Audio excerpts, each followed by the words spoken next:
स्वामी रामानंद जी को परमात्मा मिले, 104 वर्ष के वृद्ध थे और बड़े विद्वान प्रसिद्ध थे, चारों वेदों को कंठस्थ याद कर रखा था, गीता के सब श्लोक उनको जुबानी याद थे, पुराणों के वो मर्मज्ञ माने जाते थे, उपनिषदों के भी वो बड़े विद्वान कहलाते थे।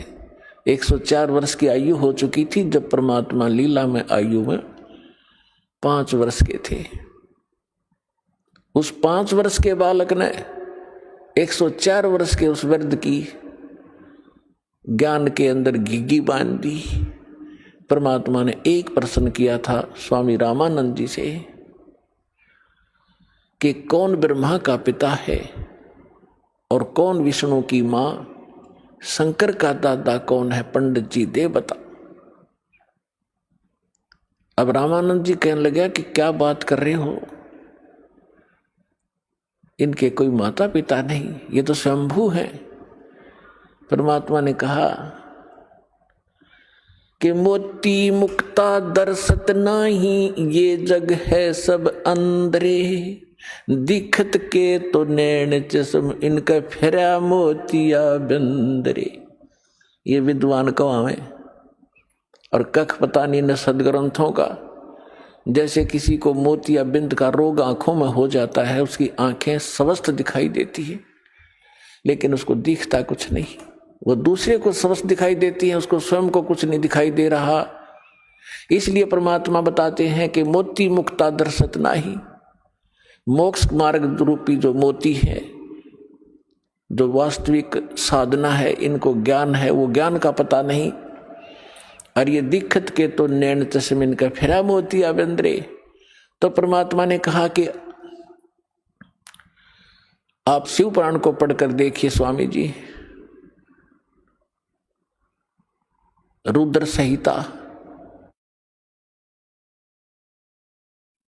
उसमें परमात्मा ने बताया कि ऐसे ऐसे जिसको आप महाशिव कहते हो ये काल है। सारी कहानी सुनाई, उसको कंठस्थ याद थे, स्वामी जी को तुरंत समझ गए। बुद्धिमान व्यक्ति को समझाना इस अध्यात्म ज्ञान से, जो दास ज्ञान दे रहा परमात्मा का दिया हुआ, बुद्धिमान समाज जो थोड़ा सा भी आध्यात्मिक रुचि रखता है और सदग्रंथों का थोड़ा बहुत वो अध्ययन करता रहा है, उसको समझाना बहुत आसान है। जिन सदग्रंथों को डेली पढ़ा करता था उसको पता नहीं था ये हमें बताना क्या चाहते हैं, तो उसी समय रामानंद जी परमात्मा बताते गए, उनको याद थे, कंठस्थ याद थे, सिर लाते गए, कहा बिल्कुल ठीक, बिल्कुल ठीक, ऐसा ही है, ऐसा ही है। तो उसके बाद रामानंद जी ने अपनी फिर एक तिगड़मबाजी अड़ाई कि बच्चा मैं समाधिस्थ होता हूं तो मेरी समाधि बहुत दूर पहुंच जाती है, मेडिटेशन।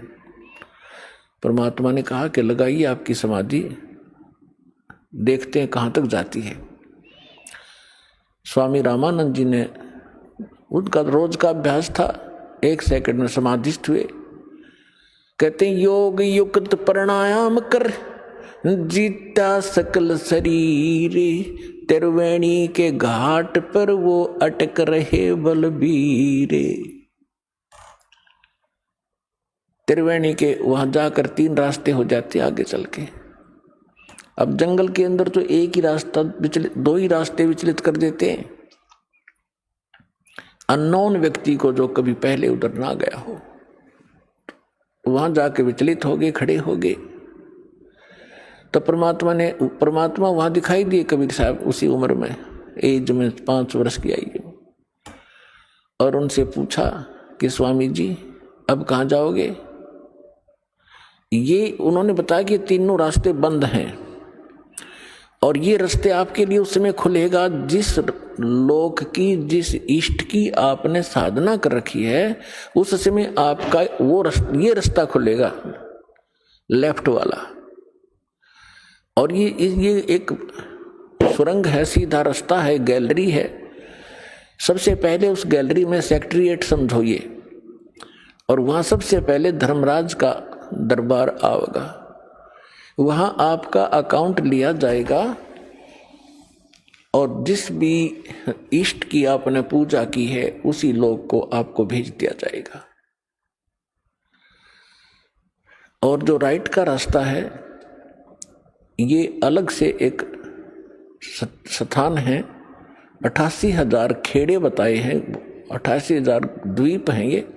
इनमें वो हंस भेजे जाते हैं जो ब्रह्म के साधक होते हैं और उनको अलग से राज्य दिया जाता है वहाँ का।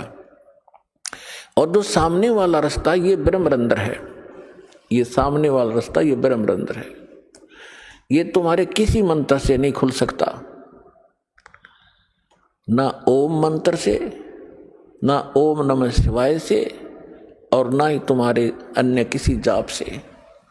ये खुलेगा मेरे सतनाम से, इस 2 अक्षर के नाम से, जो मेरे पास वो मंत्र है।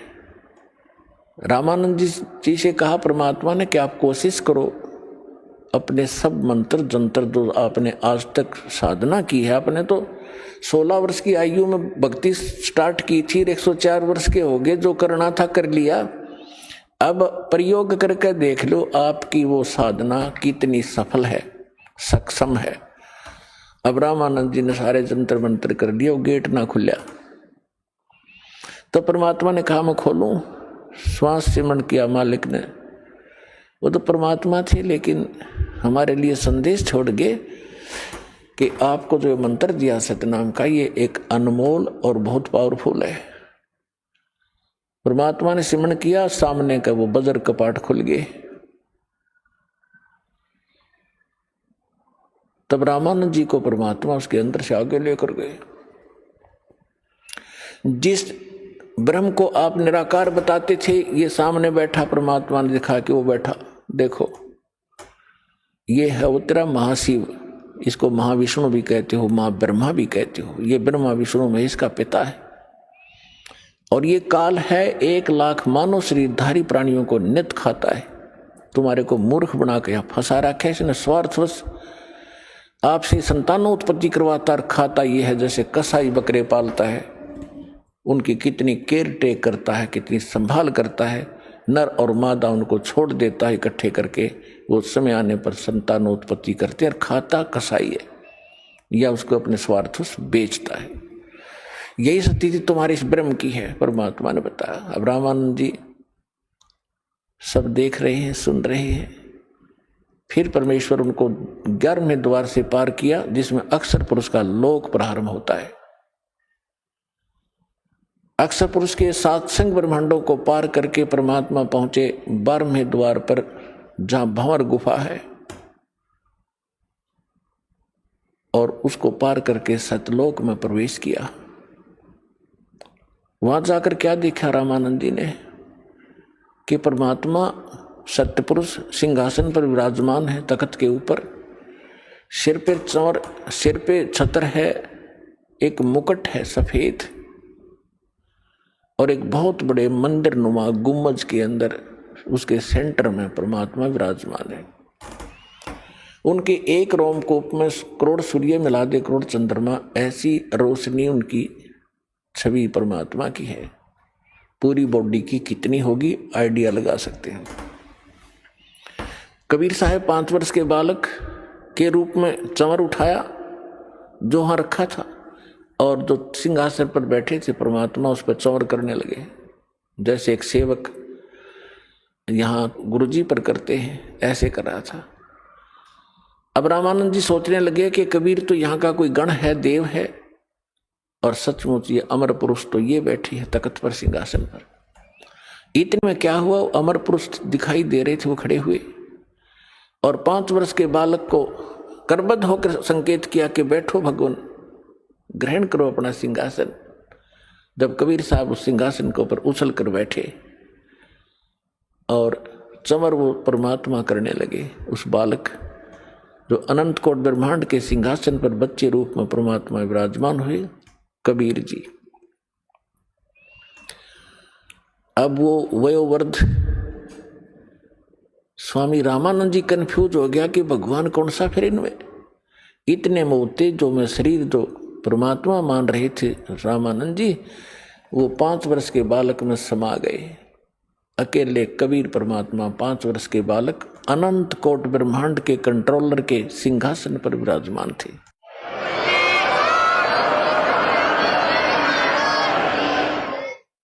तब परमात्मा ने कहा कि रामानंद जी, हम ही अलख अला हैं, कुतुब गोस और पीरे, गरीबदास खालक धनी, हमरा नाम कबीरे। ए स्वामी सृष्टा में सृष्टि हमारे तीरे, दास गरीब अधर बसू हूँ अवगत सत कबीर। जब परमात्मा ने पहले ये बात वार्ता की थी रामानंद जी से, तो उस समय फिर दोहराई। रामानंद जी गदगद हो गए कि मुझे तो सहज में भगवान मिल गए, और 104 वर्ष का हो गया, मैंने डले ढोए अभी तक। तो परमात्मा ने कहा कि जाओ स्वामी जी वापस जाइए। इतना ही कहा था कि बड़े वेग से स्वामी जी की आत्मा बॉडी में आ गई, और एकदम ऐसे देखा सामने, तो सामने वही सूरत, वही मूर्त, 5 वर्ष का बालक सामने बैठा, चरणों में गिर गया। 104 वर्ष का विद्वान पाक रहा था, बिना ज्ञान के न्यू डले डोआ प्राणी। अब दुनिया में महिमा थी, 1400 ऋषि शेष बना रखे थे जो उसके ज्ञान का प्रचार किया करते थे। अपन आत्मा ब्राह्मण वही होता है, कहते ब्राह्मण सोए जो ब्रह्म पछाणे। और परमात्मा के चाहने वाली आत्माएं समाज नहीं देखा करती। जो समाज की तरफ देखकर चलेगा वो भक्ति नहीं कर सकता और ना उपलब्धि हो सकती। एक तरफ तो पूरी प्रभुता, स्वामी पना उसका, 1400 ऋषि उसके चरणों में दंडोत प्रणाम करें और जनता उनका ज्ञान सुने, और एक तरफ भगवान खड़े। भगवान किस रूप में? जुलाहे रूप में, धानक शूद्र रूप में, और वो उस समय की स्वर्ण जाति ब्राह्मण वर्ण में, और ब्राह्मण लोग तो कपड़ा भी नहीं लगने देते थे शूद्रों का। तो इसको विद्वान कहते हैं वक्त पड़े सौदा करे और कोठे डारे ज्ञान, भाड़ में जाए से नकली ज्ञान ने। और ऐसी महिमा को भगवान जिसके लिए भटक रहे हैं वो सामने खड़ा, तो ना उसने समाज देखा ना अपनी महिमा देखी, और चरणों में गिर गए 104 वर्ष के बालक। और फिर क्या कहा? तुम साहेब तुम संत हो, तुम सतगुरु तुम हंस, गरीबदास तेरे रूप बिना और न दूजा अंश। दोहू ठोड़ है एक तू, भया एक से दो, गरीबदास हम कारणे तुम आए हो मगजो। बोलत रामानंद जी सुनो कबीर करतार, गरीबदास सब रूप के तुम ही सृजनहार। अब गरीबदास जी का नाम इसमें इस प्रकार आता है जैसे तुलसीदास जी ने रामायण दोबारा लिखी यथार्थ, तो तुलसीदास जी का ऐसे नाम आता है। ऐसे गरीबदास महाराज ने परमात्मा से परिचित होने के बाद सचखंड सतलोक को आंखों से देखने के उपरांत परमेश्वर की वो महिमा पूरब की और वर्तमान की वो सभी बोली लिखवाई, इसलिए उनका नाम इसके साथ चलता है। तो दास ये कहना चाह रहा था कि परमात्मा एक अच्छे, रामानंद जी कहते तुम साहेब तुम संत हो, तुम सतगुरु तुम हंस। तुम साहेब परमात्मा तो आप हो ही हो, अब तो स्पष्ट हो गया, और तुम सतगुरु भी आप ही हो, सच्चा ज्ञान आपके पास है। सतगुरु अपना तुम सतगुरु की जो परिभाषा होती है उससे हम अपरिचित थे। हम किसी ऐसे अरे खैरे का सतगुरु लगा लेते थे। ये सतगुरु अर्जुन को ज्ञान कख भी नहीं, सतगुरु वैसे ही होते हैं। तो यहाँ रामानंद जी कहते हैं आप हो सतगुरु, जगत गुरु। जगत गुरु का अर्थ ये होता है कि पूरे विश्व को यथार्थ ज्ञान देने वाला, सक्षम, देने में सक्षम हो, उसको जगत गुरु कहते हैं। तो यहां रामानंद जी कहते तुम साहेब तुम परमात्मा हो, तुम सतगुरु, और तुम साहेब तुम संत। आप संत भी आप ही हो, और एक हंस के अंदर जो भक्त में जो गुण होते हैं, होने चाहिए मालिक, वो भी आप ही में है। अपने आप को परमात्मा दास कहा करते थे, कबीर दास, कबीर दास, और अधीन रहा करते थे। कोई बुरा कहता था, भला कहता था, कभी किसी से अक्षुब्ध नहीं होते थे। तो कहने का भाव है दास का कि परमात्मा अपने आप पर ही सभी वाणी बोलकर हम भोली आत्माओं को समझाना चाहते थे। तो क्या बता रहे हैं?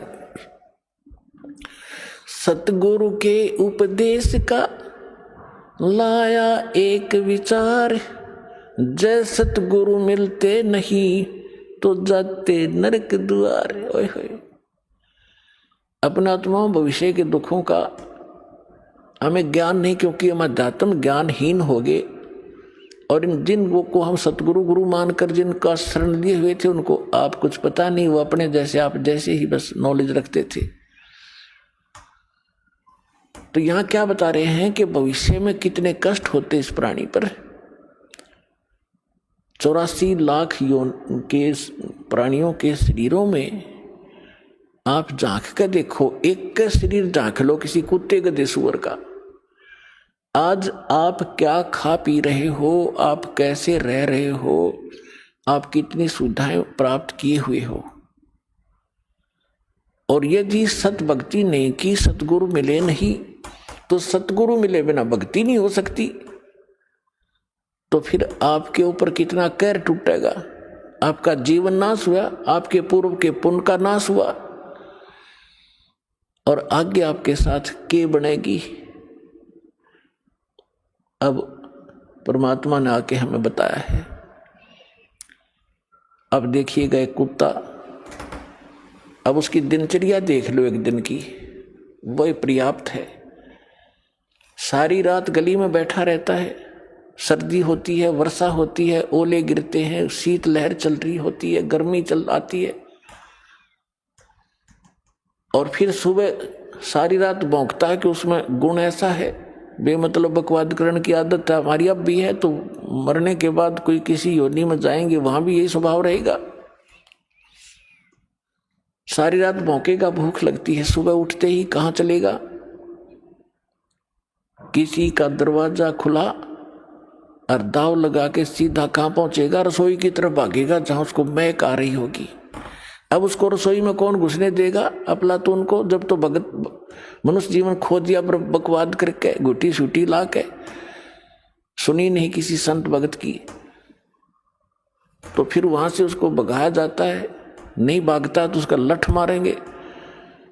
अब लठ लगते ही वो फिर काफी देर तो चिल्लाएगा गली में खड़ा होके, फिर दूसरे दरवाजे की तरफ चलेगा, शायद यहाँ कुछ बात बन जाए।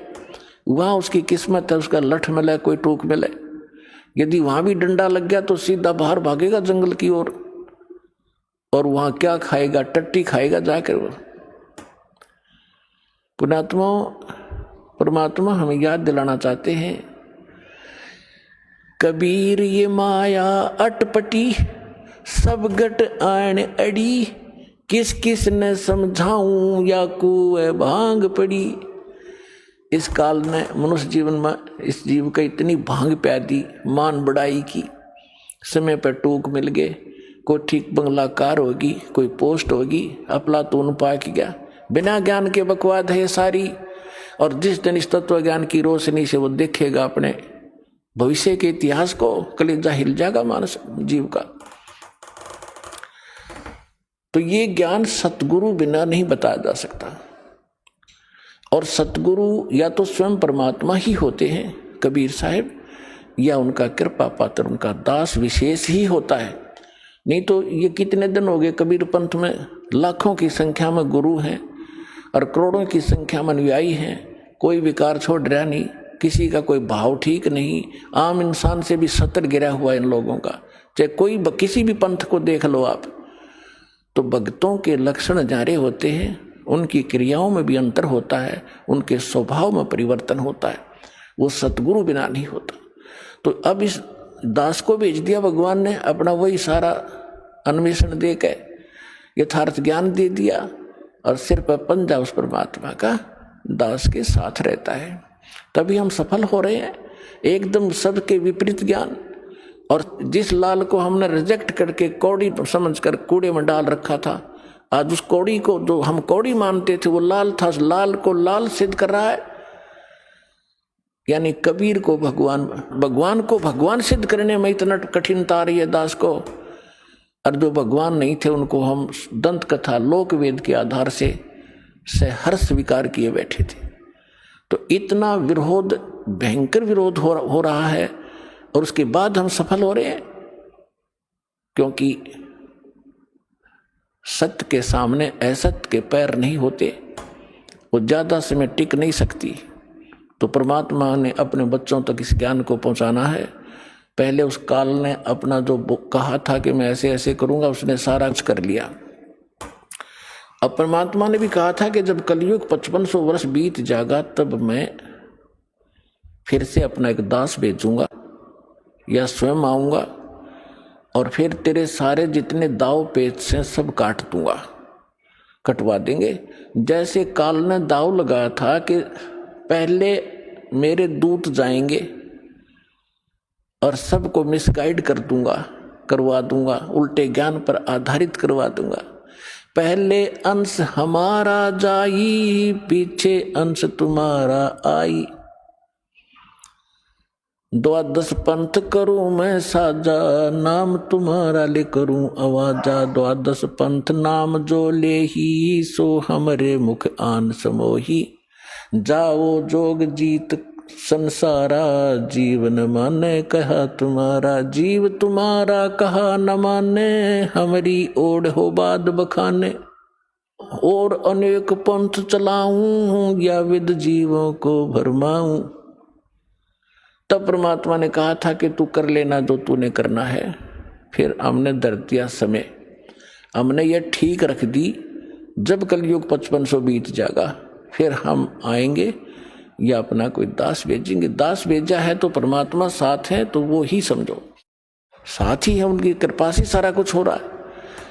तो परमात्मा ने कहा था, मालिक को मालूम था कि जब तक ये काल के दूत इन्होंने जो भी ज्ञान प्रचार करना है, ये उसका ढोल पीट चुके होंगे। इनके अनुभव के इनके शिष्य भी अच्छी तरह उनके ज्ञान को ग्रहण कर चुके होंगे, और 100 वर्ष इनको बीत चुके होंगे उस अज्ञान प्रचार करते हुए उन संतों ने, और उनकी पुस्तकें बन चुकी होंगी। तब मेरा दास जाएगा और उनको सदग्रंथों से मिला के दिखावेगा। तो परमात्मा के बच्चे उन दोनों की तुलना को देखकर तुरंत उस नकली को रिजेक्ट करके हमारे पास आ जाएंगे। परमात्मा ने ये दाव पेच रखा था। इसलिए धर्मदास जी से कहा था, धर्मदास मेरी लाख दुहाई, ये मूल ज्ञान अभी कहीं बाहर ना जाए। जो मूल ज्ञान है ये दास बता रहा है। इस दास के अतिरिक्त या उन महापुरुषों को जिनको परमात्मा मिले, ये मूल ज्ञान नहीं दिया, ना ही ये मूल मंत्र दिए। नहीं तो इन नकली पंथों के हाथ ये मूल ज्ञान और ये मूल मंत्र होते लग जाते, तो ये भी यही ज्ञान और यही मंत्र देते रहते, और वो अधिकारी थे नहीं, उससे लाभ होना ही नहीं था। जिस कारण से इस मानव का बहुत विनाश हो जाता। और परमात्मा ने सबसे प्रतिज्ञा करा ली थी, जिसको भी ये मंत्र दिए थे, जैसे आदरणीय धर्मदास साहिब जी को, आदरणीय मलुकदास साहिब जी को, आदरणीय दादू साहिब जी को, आदरणीय नानक साहिब जी को, आदरणीय गरीबदास साहिब गांव छुड़ानी जिला जद्दर वाले को, आदरणीय गीसा दास साहिब जी गांव खेखड़ा, अब जिला बागपुर हो गया, बताऊं बागपुर। इन सबको ये मंत्र भी दिए थे, ज्ञान भी दिया था, लेकिन इनको प्रतिज्ञा करा दी थी कि कहीं नहीं जाए, या भी ज्ञान किसी को नहीं बताना, और ये सतनाम और सारनाम के तो छींट भी नहीं लगने देना तुमने किसी का। तो यही कारण था कि इन महापुरुषों ने इसको बहुत छुपा के रखा। अब दास, इस दास को दिया है भगवान ने। तो ये थी, बीच में परमात्मा को मालूम था कि इन्होंने जो कुछ कहना सुनना ये कह चुके होंगे, और जब मेरा दास जाएगा, और ये टेक्निक आप देख रहे हो, टीवी और ये इंटरनेट अभी 10-12 वर्ष से ही ये पनपे हैं, इससे पहले नहीं थे। क्योंकि ये प्रोजेक्टर वगैरह बनवा के परमात्मा ने अपना ज्ञान अपने बच्चों को देना था, उससे पहले आपको शिक्षित किया। आज हम सफल हुए हैं इस शिक्षा के कारण, और हमारी गिरावट आई है नैतिकता में तो भी शिक्षा के कारण। आप देखो, हम क्योंकि दास ने दोनों जमाने देखे हैं, वो जमाना भी देखा है कि आपस में कितना प्यार होता था। हमारे चाचे ताऊ दूर दूर के रिश्तेदारों का गांव में एक दूसरे का सहयोग करते थे। किसी पर आपत्ति आ जाती थी, सब सारा का सारा गांव इकट्ठा हो जाता था, उसको हमदर्दी देते थे, हम तेरे साथ हैं, घबराइए मत, कोई बात नहीं, और इतनी मदद करते थे, वह आपत्ति एकदम भूल जाता था इंसान। और आज सोचा यूँ मर जाता बढ़िया जल्दी पड़ोसी, और अपने आप को पता नहीं क्या बना लिया, 2 अक्षर सीख लिए, कोई अफसर लग गया, और कल मृत्यु हो जाएगी, गधा बनेगा। वो दुख नहीं दिखता इस अध्यात्म ज्ञान के अभाव से। तो इस अध्यात्म ज्ञान से हमारी वो मोतियाबिंद समाप्त होगा, जिसके कारण हम बकवाद कर रहे हैं, और एक जीव अपने आप को यहाँ पता नहीं क्या मान बैठा है। तो जीव को अपनी औकात का पता लगे, फिर किसी भी पोस्ट पर रहे वो दास बनकर रहेगा, और जिस कारण से उसके कर्म नहीं बिगड़ेंगे। आज आप देख रहे हो, किसी ऑफिस में जाइए, किसी भी ऑफिस में जाइए, कोई ABC कोई कमी नहीं रही किसी कितना भी। और हमने दास ने उसको भी देखा है, नौकरी करके भी देखा है, वहाँ के लोगों का व्यवहार विचार भी देखा है। तो वहाँ की उसको देखकर हम गांव के व्यवहार से तुलना करता था दास उस समय भी, कि देखो यहाँ और वहाँ में कितना दिन रात का अंतर है। उन लोगों की कैसी वृत्ति है, कैसा व्यवहार है, एक पैसा कमाना एम है, ना इज्जत करते हैं किसी बड़े छोटे की, बस वो ऐसी बिजली गिर गई। तो कहने का भाव ये है, पुण्यात्मा, जब ज्ञान होगा और भक्त बनोगे, आत्मा में डर होगा परमात्मा का, और सामने वाला भी परमात्मा का बच्चा है। और जैसे किसी अफसर के बच्चे को एक नौकर गलत बोल सकता है, उसको गलत व्यवहार कर सकता है, उसको जिसने भांग शराब पी रखी है वो कर सकता है, लेकिन फिर उसको सजा भी भोगनी पड़ेगी। तो इस प्रकार हमने अकाल की भांग पी रखी है, और हम अपने ही भाई अब इस परमात्मा के बच्चों को सताते हैं छोटे बड़े होकर के। तो इससे आपको डर बनेगा, सच्चाई से परिचित होगे, और चिट्टी से लेकर हाथी तक और रंग से लेकर राजा तक ये जीव हैं सभी, ब्रह्मा विष्णु महेश तक भी जीव हैं। और कुछ पिछले पनों से थोड़ा सा कोई ऊपर उठा हुआ है तो वो तो ऐसा है जैसे वर्षा के दिनों में चींटियां होती हैं पंखों वाली, और वो पंखों वाली चींटियां उड़ जाती हैं, शेष चींटियां वहीं बैठी होती हैं, वो सोचती हैं तो भगवान बन गई, और पता नहीं कहाँ देवताओं तो मिलकाती होगी। और फिर रात में जब बल्लभ जगते हैं वो उड़ के जाती है, उस बल्लभ का टक्कर मार मार कर या दीपक के अंदर पड़ कर जल कर मर जाती है, या बचती है तो उसकी पांख कट जाती है, वो कीड़ी की कीड़ी घिस रही होती है वहां पर। तो आज तो ये ब्रह्मा विष्णु महेश और देव और यहाँ पर मंत्री मुख्यमंत्री या अफसर बने हैं, ये उन चींटियां जैसे समझो जिनका पांख उगेगी, और ये पांख कटेंगी एक दिन। कोई रिटायर हो रहा हो ना, कोई अफसर उससे मिलकर देखियो पार्क में जाके, अब उसकी वो पांख कट गई, अब वो घिसट रहा है वहां पर। तो हम फिर इस भगवान के ज्ञान से पहले ही समझ जाएंगे कि हम क्या है। बेशक हमारे पंख होंगे यानी अफसर होंगे, लेकिन हम बकवाद नहीं करेंगे। इस ज्ञान के अभाव से हम अपना कर्म फोड़ रहे हैं, कर्म बिगाड़ रहे हैं। तो ज्ञान होगा तो डर होगा, डर होगा तो बचाव होगा। तो इस ज्ञान से बात बनेगी। अब हम उसी प्रसंग पर आते हैं कि जैसे सतगुरु के उपदेश का लाया एक विचार, जय सतगुरु मिलते नहीं जाते नरक द्वार। नरक द्वार में दूत सब फिर करते खेचातान, उनसे कभू ना छूटता फिर फिरता चारों खानी। ओए होए, जिस दिन आपकी अब भांग उतर जाएगी पुण्यात्माओं, यानी इस काल के झूठे सुख और यहाँ के जो झूठी पोस्ट का नशा उतर जाएगा आपका, फिर आपकी आंखों से आंसू बहने लगेंगे। आप सोचा करोगे हम देख के क्या बने फिरे थे, हम थे क्या, हम सोच क्या बैठे अपने आप को। और ये ज्ञान ना मिलता, सतगुरु ना मिलते तो क्या बनता आपके हमारे साथ। परमात्मा अपने ऊपर उदाहरण देकर कह रहे हैं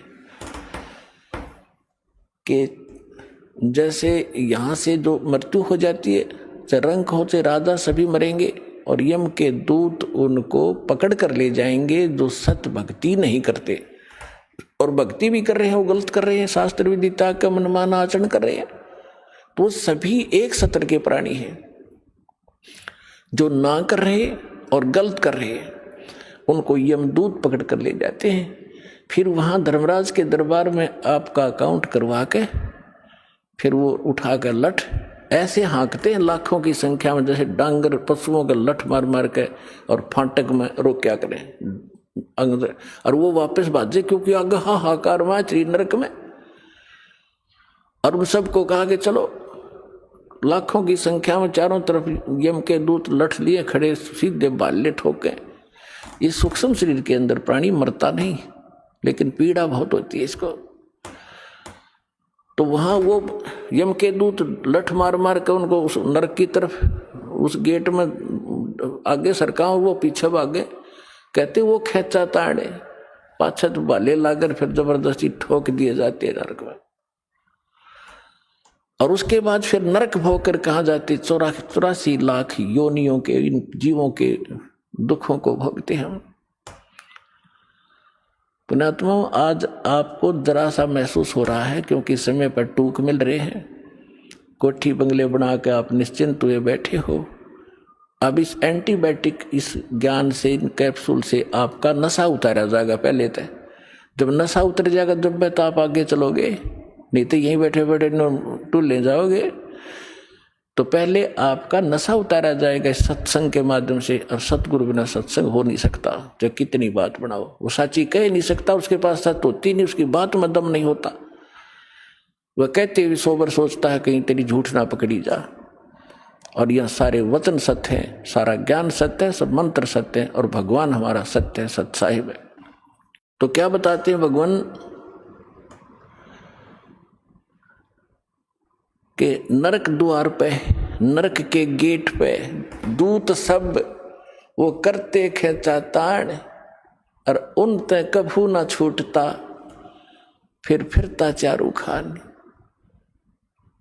चार खानी में भरमता। चार खानी कौन सी है? जैसे कुछ तो अंडे से उत्पन्न होते हैं, कुछ जेर में लिपटे हुए उत्पन्न होते हैं, जो उनको बोलते हैं अंडज, जेरज, श्वेतज और उद्भुत। ये 4 प्रकार से जीवों की उत्पत्ति होती है। इनको 4 ग्रुपों में बांटा गया है। इसमें 84 लाख प्रकार के प्राणी होते हैं, जैसे मच्छर, मक्खी की, पशु पक्षी सारे लगा करके। तो परमात्मा कहते हैं कि उसके बाद फिर 84 लाख प्रकार के प्राणियों के शरीरों में दुख उठाते।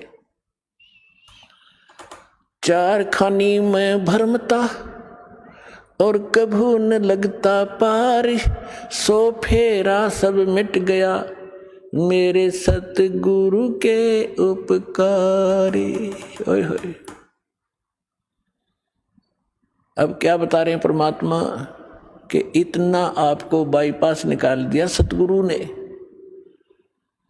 और फिर क्या बताते हैं, 7 समुद्र की मसीह करूं, लेखनी करूं बन राय, धरती का कागज करूं, गुरु गुण लिख्यो न जाए।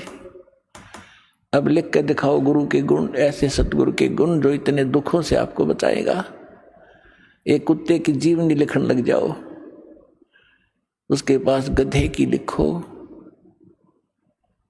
फिर सूअर का देखो क्या खाता है, कहाँ रहता है, और आप और हम कहाँ रह रहे हैं। ये सुविधा आपको क्यों प्राप्त है? जैसे विद्यार्थी को माता पिता, चाहे मजदूर हो, चाहे किसान हो, या कोई बिजनेसमैन है, अपने बच्चों को पूरी सुविधा देता है, समय देता है, बेटा जाओ तुम स्कूल में शिक्षा ग्रहण करो, अच्छी ड्रेस पहनाता है, आपसे फटे पुराने पहनता है उसको अच्छी ड्रेस देता है।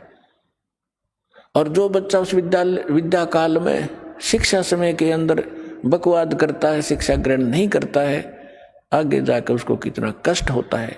यही स्थिति आज आपकी है। जिनको मानव शरीर प्राप्त है वो उस विद्यालय में प्रवेश प्राप्त है जिसमें मोक्ष हो सकता है, मोक्ष होता है। यानी भक्ति के लिए आपको ये ड्रेस अलग से मिली है, ये सुविधाएं मिली है। और जो इन सुविधाओं का दुरुपयोग करता है, कोठी बंगले बनाने में अपना जीवन नाश कर रहा है और यहाँ के ड्रामाबाजी करके ब्याह शादियों में अपनी शान और शौकत दिखाता है, वो महामूर्ख व्यक्ति है। इस भक्ति के मार्ग में समाज से कुछ भी करो, लेकिन भगत के लिए ये बिल्कुल अलाउड नहीं है। अध्यापक विद्यार्थी के लिए, विद्यार्थी सिनेमा देखे, शराब पीवे और ताश खेल सारा दिन, बकवाद करे, अपना उद्देश्य नहीं कर रहा है, तो विद्यार्थी बेशक है लेकिन वो उद्देश्य से भटका हुआ। तो ऐसे वो दशा उस व्यक्ति की है जो मनुष्य शरीर प्राप्त करके सत साधना नहीं करते। तो यहाँ क्या बताते हैं परमात्मा, 7 समुद्र की मछी करूं, लेखनी करूं बन राय, धरती का कागज करूं, गुरु गुण लिखो न जाए। और फिर क्या बताते हैं, गरीबदास जी परमात्मा से परिचित होने के उपरांत कहते हैं, सतगुरु के सजदा करूं, कर्म छुटाए कोटि, जो ऐसे सतगुरु की निंदा करे, जम तोड़ेंगे ओठ। के सतगुरु के सजदा करूं, ये पाप छुटाए कोट, करोड़ों पापों से बचा दिया हमारे को। अब सारा दिन आपका कैसा शेड्यूल बना दिया भगवान ने। पुण्यात्माओं देखो, विद्यार्थी का जो सिलेबस है उसने कंप्लीट करना पड़ेगा, तभी वो सफलता पाओगा। आपको जो सुबह दोपहर शाम की जो नित्य नेम दिए हैं वो करने, फिर मंत्र बताया है, प्रथम मंत्र फिर द्वितीय मंत्र, आपका कितना बिजी शेड्यूल हो गया। और फिर अपना काम भी करो जो निर्वाह के लिए। और पहले हम निर्वाह के काम में सारा ही डिवोट कर रहे थे, सारा जीवन लाई बैठे थे, और फिर भी हानि जो की तू, जो लाभ होना वो हो ही रहा, संस्कार का हानि हुई वो भी होगी। और जब हानि होती थी, सारा दिन धंधा करते करते भी नुकसान हो रहे थे, फिर कहाँ जाते थे कि फलाने के पास चलो जंतर मंतर करवाओ। जब वो जंतर मंतर क्या, भगवान की कोई साधना बताओगा। यानी हम अपने स्तर से सारी क्रिया कर्म करते करते, धंधा करते करते भी फेल हुए थे धंधे और बिजनेस में, और फिर भगवान की तरफ भागती थी। और अब साथ भगवान पहले से आपके साथ हो गया, तो आपके वो संसारी कार्य भी बहुत जल्दी शीघ्र सिद्ध होंगे और आपकी सब सुरक्षा भी होगी इस भक्ति से। तो यहाँ क्या बताते हैं कि सतगुरु के सिजदा करूं, कर्म छुटाए कोट। अब ना जाने समय को आप कहाँ बर्बाद करते, कहाँ ताश खेलते या राजनीति की बतलाते, अटपट करके कोई लेना एक ने देने दो, या किसी की चुगली करते हो, फलाना ऐसा है, दकड़ा ऐसा है, उसने ऐसा कर लिया, फलाना कर लिया। इतना समय नहीं आपके पास। कोई व्यक्ति आपके पास रिलेटिव आता है अनुपदेशी, उपदेशी आओगा तो भगवान की चर्चा चलेगी, 2 मिनट जो कार्य है काम की बात बतला के फिर परमात्मा की चर्चा करोगे। सत्संग में कब गया था, मैं नहीं जान पाया, आपके क्या ज्ञान बताया गुरु जी ने, कुछ मुझे भी बता दो।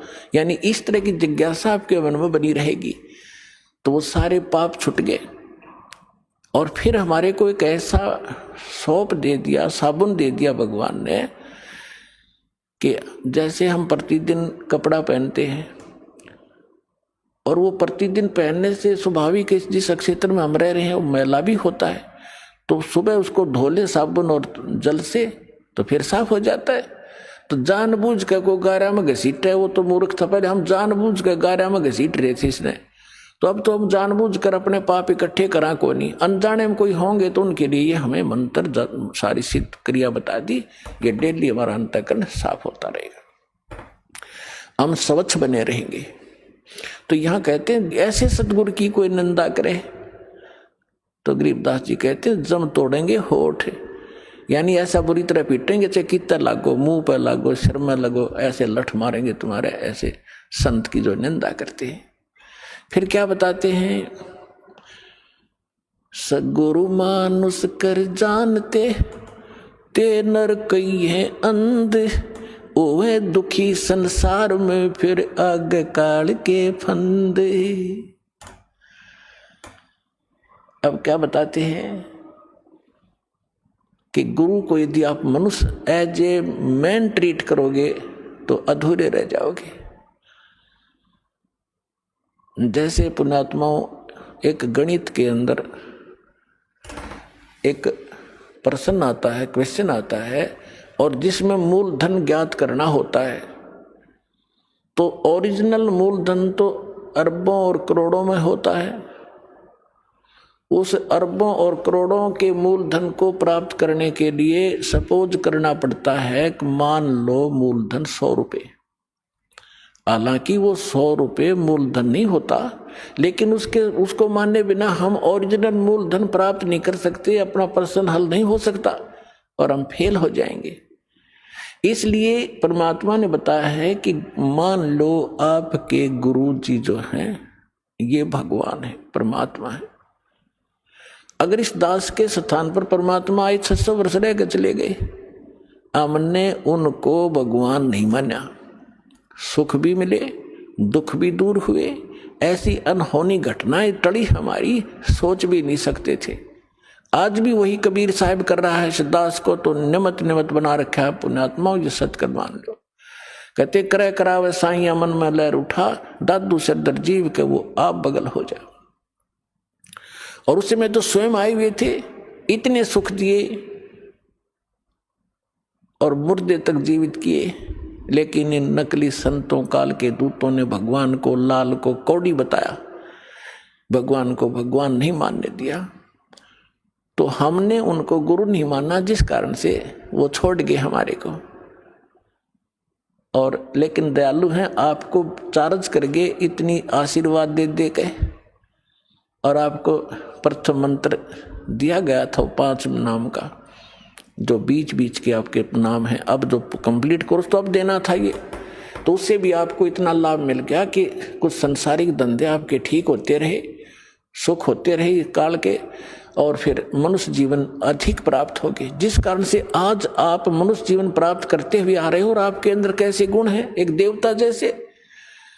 एक ये आश्रम है और इसमें परमात्मा के प्रगट दिवस के ऊपर लगभग 70-80 हजार श्रद्धालु आए थे। अरे ऐसे बैठे थे जैसे ऐसे ढंग से सेट रहे, यहाँ पर कोई किसी प्रकार की कोई असुविधा एक दूसरे को नहीं होने दी। आपके अंदर वो गुण मनुष्य वाले आज तक विद्यमान है, क्योंकि आप पहले से ही मनुष्य जीवन था आपका। और अब भी अगर इस समय पर भी आपको ये सतमार्ग ना मिलता तो आपकी बैटरी अब डिस्चार्ज हो जाती, फाइनल था आपका ये जीवन, आगे पशु योनि में जाते। तो अब दयालु ने फिर आकर चार्जर लगा दिया, और अब भी चूक गए तो फिर असंग जन्म ठिकाना नहीं आपका, ये सत्कर मान लियो। असंग जन्म जाकर मुश्किल से फिर कभी इसी समय में ये दाव आपका फिर लगेगा। अब मान लीजिए मूलधन 100 रुपये, अब 100 रुपये मूलधन माना और प्रश्न हल हो गया, ओरिजिनल मूलधन मिल गया जो लाखों और करोड़ों में था। तो इस दास को आप ये समझ लीजिए कि इस दास के स्थान पर परमात्मा होते कबीर साहब, जिसके लिए आप भटक रहे हो, जिसके लिए राजाओं ने राज त्याग दिया और उल्टे सुल्टे खड़े होकर के भगवान पाने के लिए तपस्याएं की, और वो यहाँ बैठे होते तो आप कैसा व्यवहार करते। मैं बताता हूँ कैसे करते हैं। एक तो झूठ नहीं बोलते, क्योंकि अंतर्यामी है, ये सारा जानते हैं। तो झूठ कौन बोलेगा? जो मर्यादा तोड़ रहा होगा, जो भगवान से डरने वाला ना होगा, जो ये नहीं समझ रहा होगा कि सामने भगवान, गुरु नहीं भगवान खड़े हों, तो मैं उनसे क्या प्रश्न उत्तर करूं, तो वो सच झूठ नहीं बोलेगा। कोई गलती हुई है तो वो कहेगा जी गलती होगी, मैंने बीड़ी पी ली या कोई देव पूज लिया या कोई अन्य गलती होगी, तो उसका समाधान दिया दाता ने कि आपका कनेक्शन कट गया, इसको पुनः सुचारू करवाइए शुद्धिकरण मंत्र की करा ले और फिर से शुरू हो जा, आगे गलती ना करना। तो ये थोड़ा सा ऑप्शन इसलिए लिया है परमात्मा ने कि इस काल ने पूरे मानव को अज्ञान से भर रखा है और एक परिवार में एक या दो ही परमात्मा का बच्चा प्रथम आता है और वो कोई ना कोई ऐसी समस्या उसके आगे अड़ ही जाती है जिस कारण से संघर्ष करते करते भी गलती बन जाती है। तो फिर उसके लिए बताया जाता दोबारा उपदेश ले और आगे भगवान को याद करके और मर्यादाएं खंड नहीं करना, नहीं तो भक्ति नहीं चलेगी। तो एक दो बार आपको ये ऑप्शन दिया गया है और आप इसको फिर दोबारा ले लीजिए मंत्र, आप फिर स्टार्ट हो जाएंगे। जैसे किसी का मंत्र खंड हो जाता है, दूर देश में बैठा है और उसका पर जहाँ फोन आता है, प्रार्थना होती है तो उसका मंत्र खंड भी होता है, तो भक्ति बंद नहीं करनी चाहिए उसने, क्योंकि उसने नोइंगली नहीं कर रखी। तो फिर उसका जो डिपॉजिट होगी भक्ति वो सुचारू कर दी जाएगी, वो उस ओरिजिनल अकाउंट में आपकी आ जाएगी। जैसे बैंक में कई बार पैसे डाल दिए जाते हैं, कोई नंबर अकाउंट का गलत हो जाता है, बाकी एड्रेस सही है, तो फिर जाकर उसको शुद्ध करा लिया जाता है और मूल अकाउंट में आ जाता है फिर वो। तो ऐसे आप कई एक भगत कह रहा था जी, मेरे को ना किसी ने बारात में गया हुआ था और कैंपा कोला में बियर डाल दी, मेरा नाम खंड हो गया। उसके घर वाले कह रहे थे जो फिर शराब पीने लग गया। फिर वो आया, जब उससे पूछा भाई ऐसी गलती क्यों करी, कहने लगा जी मेरे साथ ऐसे ऐसे धोखा हो गया। फिर मैंने सोचा टूटता गया पी ले छक्के कोई बात हुई है मूर्ख आदमी। अब जैसे किसी के पैर पे गलती से कोई पत्थर गिर गया और उंगली का चोट लाएगी तो सारे टांग ने तोड़ ले, फिर तक टूटता गई है थोड़ी सी है, बिना अकल की बात तुम्हारी। तो उसको ऐसा नहीं करना चाहिए। वो खंड आपने किया नहीं, किसी कारण से हो गया तो वो खंड भी नहीं होता ऐसे। अगर किसी ने आपके साथ धोखा किया है तो आपका नाम खंडित नहीं हुआ। फिर भी शंका बनी है तो सुचारू करवा लीजिए, वो कोई दिक्कत नहीं। और भक्ति नहीं छोड़नी चाहिए, वो करती रहनी चाहिए। किसी भी कारण से खंडित हो भी गया है, साधना करते रहिए, लेकिन इस उद्देश्य से कि फिर माफी मांगूंगा या घर बैठ के करते रहे तो बिल्कुल कभी अकाउंट आपका नहीं जुड़ेगा, सदा के लिए खत्म हो जाएगा। तो इसलिए ऑप्शन दिया गया कि दोबारा आके सुचारू करवा लीजिए और दीक्षा अपनी फिर से चालू कराइए कनेक्शन। तो परमात्मा ने बताया है कि गुरु मानुष कर जानते ते नर कहिए अंध, महादुखी संसार में फिर आ गए यम के फंद। अब गुरु जी के सामने कैसे व्यवहार करें, कोई अभिमान शब्द नहीं मुख से निकले।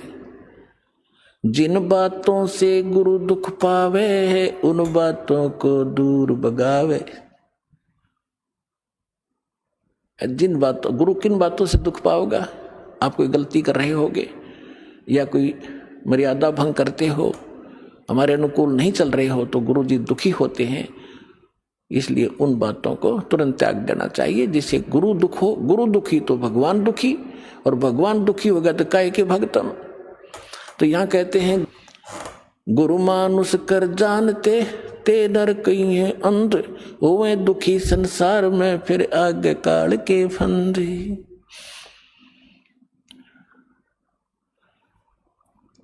गुरु को पुरुष कर जाने और पूरे गुरु की सेवा ठाने।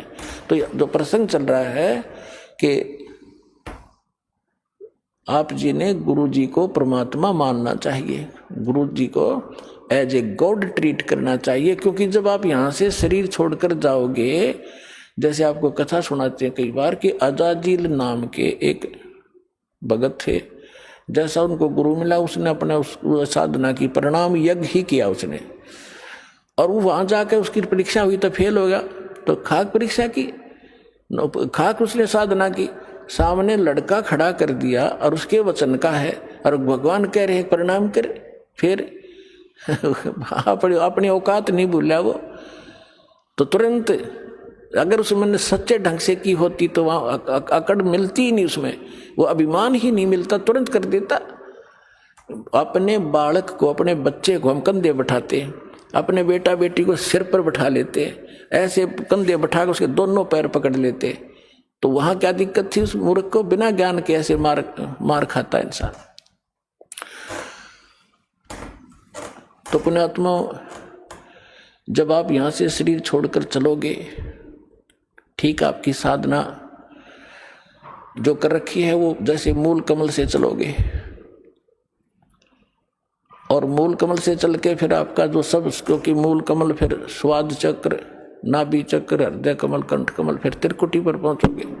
तो यहां तक तो आपका अकाउंट क्लियर मिलेगा, लेकिन त्रिकुटी पर जाके वहां आपकी परीक्षा होगी। दास के रूप में परमात्मा मिलेंगे।